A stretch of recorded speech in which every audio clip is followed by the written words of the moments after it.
السلام عليكم ورحمة الله وبركاته. النهاردة عندي ليكوا سؤال مهم. هل المذاكرة اللي احنا بنذاكرها ممكن تكون عبادة؟ يعني بدل ما نحس انها حاجة مملة او واجب تقيل، ممكن نكسب بيها حسنات كمان بإذن الله. خلونا نتكلم عن الموضوع ده مع بعض. اول حاجة، اي حاجة بنعملها في حياتنا لو كانت بنية صادقة لله سبحانه وتعالى بتتحول لعبادة. حتى المذاكرة، الاسلام اصلا بيشجعنا على طلب العلم، والنبي صلى الله عليه وسلم قال: من سلك طريقا يلتمس فيه علما سهل الله له به طريقا الى الجنة. يعني مش بس بنتعلم، ده طريقك للجنة كمان بإذن الله. طيب ازاي ننوي المذاكرة لوجه الله سبحانه وتعالى؟ الموضوع بسيط. قبل ما تبدأ قول في قلبك او حتى بصوت عالي: يا رب انا بذاكر عشان افيد نفسي وعشان افيد الناس وانفع المسلمين وعشان ابقى شخص نافع في حياتي وفي ديني وفي دنياي وفي اخرتي، وقبل كل حاجة عشان ارضيك يا رب.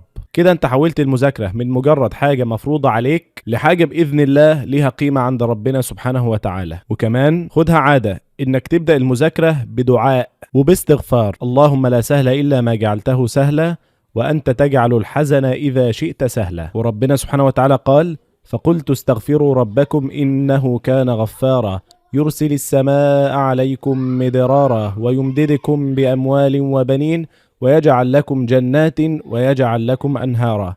ما لا يفتح بالتفكير يفتح بالاستغفار بإذن الله. أو حتى آية قصيرة زي ربي زدني علما، ده هيديك طاقة وبركة في وقتك بإذن الله. ومن الحاجات اللي لازم ناخد بالنا منها إننا ما نغشش مهما كان. الغش مش بس غلط، ده كمان حرام. النبي صلى الله عليه وسلم قال: من غشنا فليس منا. الغش بيضيع البركة في العلم، وصدقني النجاح الحقيقي هو اللي بنيته على تعبك وعلى مجهودك. كمان خد فواصل وانت بتذاكر، بس فواصل مفيدة. ممكن دقيقة تسبح، تستغفر، تصلي على النبي صلى الله عليه وسلم، تصلي ركعتين. الحاجات دي بتجدد طاقتك وبتخليك على طول نشيط ومركز بإذن الله. وفي النهاية لما تخلي في نيتك دايما انك بتذاكر عشان ربنا سبحانه وتعالى وعشان تفيد نفسك والمجتمع والمسلمين، هتحس براحة نفسية وهتلاقي بركة في وقتك وإنجازك. جرب الطريقة دي وهتشوف الفرق بنفسك بإذن الله. قول لي بقى في التعليقات، حد فيكم